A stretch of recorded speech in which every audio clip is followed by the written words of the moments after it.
Hello and welcome back to another episode of Wealth and Christ Show, a show where we inspire the masses to become financially free without compromising their faith.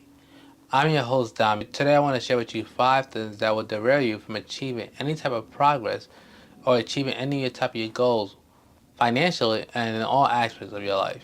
The first thing I want to share that can derail you from achieving your goals that you have set for yourself in this year 2025 is comparing yourself to others. As many of us have probably seen all over social media, people reflecting what the previous year has brought them, the different achievements they have done. It is very easy to start comparing yourself. It's very easy to not be appreciative of what you have. It's very easy to get distracted rather than to be inspired by other people's success, but to be distracted and you're now competing with someone else, and most of the time someone on social media who doesn't even know who you are. You're constantly feel like you should be done more, you should have done more, you should be much further in life. You feel like, if you had the same opportunity that the person you're comparing yourself had, so you have done this and done that.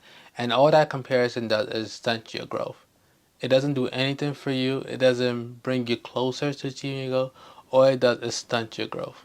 All it does is make you feel like you're behind, but you're just where you need to be. Yes, you may have made a mistake. Yes, you may have missed opportunity, but right now is where you need to be. Right now is where you need to focus on. You can't do anything about past opportunities that you missed on. And all you can do for the person you're comparing yourself is be happy for them. Don't let, don't become frustrated, don't become angry at where you are, but be happy for them. Be inspired by where they are. You don't let their story inspire you. Don't let it distract you, don't let it deter you from achieving your goal. And don't let it speed you up from running the race that don't let it speed you up to do something that you're not ready for. Because I'm constantly reminded, and I want to remind us today, we all are running different races. We're all given different cars. So as a result, we will reach different milestones at different times. None of us are dealt the same cards in life. We all go through different trials and tribulations. We all come across different opportunities at different times in our life. And as a result, it's very hard to compare. It doesn't even make sense to compare. It's like comparing apples to oranges. And I will end off with this. Instead of comparing, celebrate your small wins. Be appreciative of how far you have came. Be grateful for how God has brought you and kept you. How far God has brought you and kept you. And lastly but not least, trust God. Trust in God's plan for your life. The next thing I want to talk about, the next thing that will deter you in this year if you don't address, is procrastination and not being proactive. It's very easy to procrastinate because we think we have all this time, in this world to get tasks done. The most simplest of tasks, whether it's sending an email, whether it's reaching out to someone who can help us, who can mentor us, whether it's us just picking up our Bible and reading and getting insight and gaining wisdom, whether it is us applying for school, whether it's us applying for a job, whether it's us applying for a grant. We push this off because we think we have all this time. But like I'm often remember is that we're only here for a short period of time. None of us know the day, none of us know the hour, when will be our last day. We don't know how many years, how many days, how many weeks, or even hours some of us may have. Henceforth, we can't waste time. We can't always push things to the end of the burner, hoping that, opportunity will come again for us to do what we need to do. Use the time that you have now wisely. Stop delaying what you need to get done. You're only hurting yourself in the future. As it states in Proverbs 13:4, the soul of a lazy man desire and has nothing, but the soul of the diligent shall be rich. This verse reminds us while dreams and desires are important, they mean nothing without action. And God honors diligent and hard work. This year, let's be intentional, whether it's starting savings, starting a saving plan, launching a business, learning a new skill, applying to a new job, applying for a grant, whatever it is, get to it. Get to it. Stop wasting time. Stop delaying. Stop saying tomorrow will come, because you never know if tomorrow's actually going to come. And like I said in my last video, losing a lot of people, that I knew in my childhood, it put in perspective that we really don't have a lot of time. And time is really running out. Every day we're blessed to see is another day closer to dying. So we must use the time that we have now to live the life that God has called us to do. Another roadblock that you have to overcome is increasing your knowledge. It's stated by research done by Thomas Crowley found that the average millionaire reads 2 books a month. Why? Because they understand that knowledge is power and a critical factor in growth. If you're not learning, you're standing still. Or in other words, if you're not growing, you're dying. Whether it's financial literacy, personal development, or deepening understanding God's words, make learning a priority this year. The more you learn, the more you can curve the amount of mistakes you will make this year. Knowledge is power once you understand how to use it. Some of us, we need to learn more. Learn more in order to overcome the different situations we're in. We need to learn more on how to save. We need to learn more on how to invest. There's so much knowledge out there. And for you to think that you know it all, it's crazy. So make sure this year you're being intentional about learning. Putting yourself in places where you can learn. Surrounding yourself with people who can teach you. Like I said, it stated earlier with the research, the average millionaire reads about 2 books a month. And you don't have to read necessarily 2 books, but start with a book. And what I would recommend is try to read the Bible. Set a goal to read the Bible, the whole entirety of the Bible this year. Let that be your goal. And I'm telling you, reading the 66 books will change your life. It will give you wisdom, will give you knowledge that not only will affect your finance, it will affect the way you live life in general. So I want to challenge you guys to read the Bible this year. Read 66 books. Read the 66 books from Genesis to Revelation. And you will truly be blessed. And you will truly be blessed. I want to end this scripture. I want to mention the scripture to highlight the importance of increasing your knowledge, and which is Hosea 4:6, which states, "My people are destroyed for lack of knowledge." In this context, God is speaking to Israel about their spiritual ignorance, which led to their downfall. For us, this principle also applies to our financial and personal growth. Without knowledge, we are vulnerable to poor decisions and missed opportunities.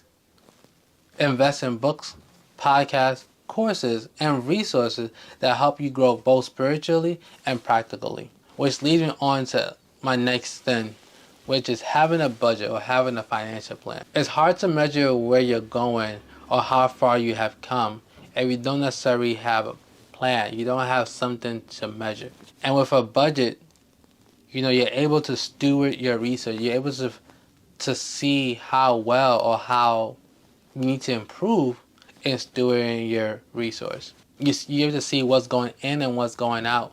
So that way you won't get to the end of the year and you feel like, dang, I missed this goal. I missed this there.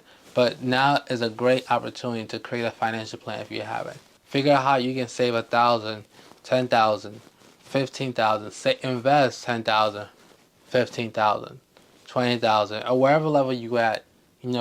Create a plan, create a budget. Whether it's 30% you can allocate every month to paying off your debt. Whether it's 30% you're gonna allocate to saving for a house. Whether it's 25% you're gonna allocate to whatever you think is necessary for you to be a very efficient citizen in this world. It's important for you to create a plan. It's important for you to have a budget, so you understand where your money is going to, and you don't mismanage it's important to have a budget so you don't mismanage your finance. Because it's very easy to mismanage that finance when you don't know where it's going. and you don't have no way to track your money, and you don't have a goal of how you want your finance to increase or how you want to your giving to increase.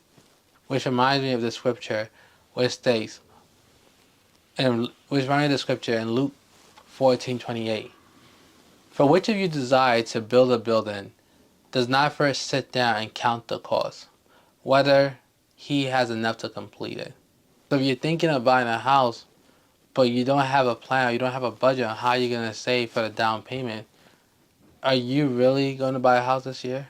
It reminds me of the scripture, faith without work is dead. Faith without work is dead.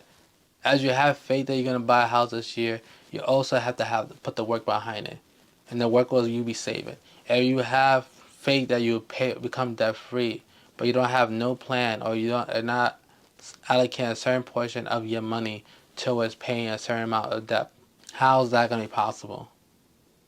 Or if you have a vision to give more, but you're not allocating a certain amount to go to giving to increase your giving. Like you're not setting systems in place for that to happen. How are you truly going to do that? And the last thing I will mention is that you need to address is being able to use proper discernment to make decisions. A lack of discernment can lead to poor decision and derail your progress, whether it's an investment opportunity, career choices, or even relationship. It's important for us to take time, reflect, pray, ask God for guidance before we make a decision.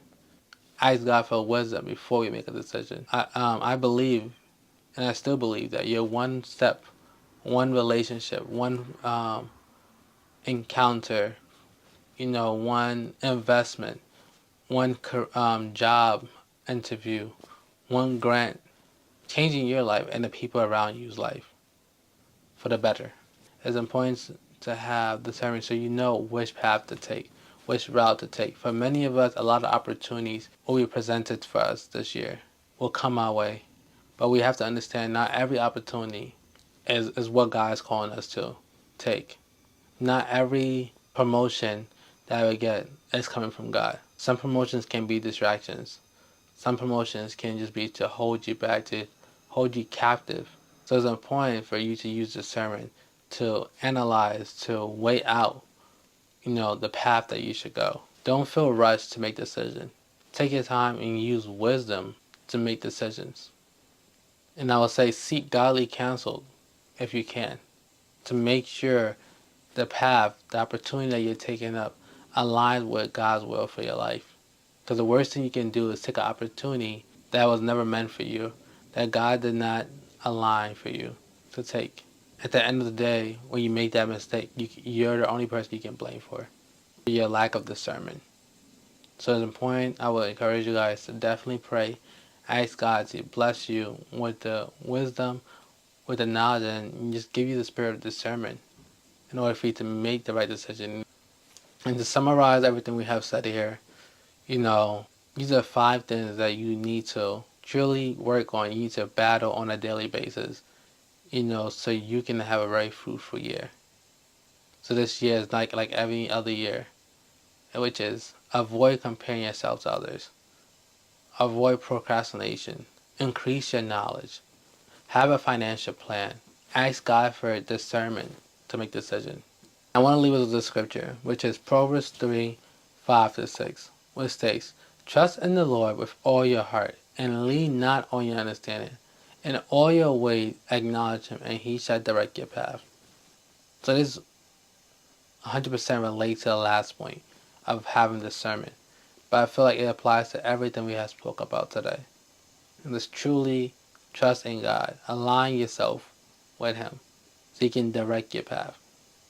As always, I hope this blessed you guys. I hope this encouraged you guys. And I look forward to seeing you guys next week. Stay blessed and see you guys next week.